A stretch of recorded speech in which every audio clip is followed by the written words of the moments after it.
Hello friends, અમારે ત્યાં એક હેર ડોનેટ 1 મહિના પહેલાં આવ્યું હતું. તો એ જે હેર ડોનેટ કર્યું હતું એનું અમે આ કેન્સર પેશન્ટ માટેની વીક તૈયાર કરીને આવી ગઈ છે અમારી પાસે. તો આજે મેડમ આવ્યા છે જે એમના હાથેથી જે કેન્સર પેશન્ટને હેર વીક ડોનેટ કરશે. તો એ મેમ જોડે હું તમને ઇન્ટ્રોડક્શન કરાવું. હાય મેમ.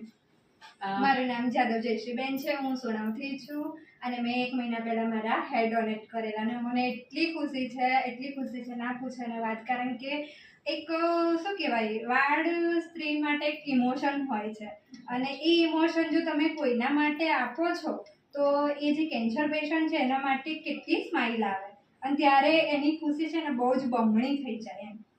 તો તમે તમારા હાથથી જ એમને ઓકે ચલો કઈ વાંધો નહીં. હેલ્પ કરો. હા હા, એટલું જ એડજસ્ટ કરીશું. કટ કરીએ પછી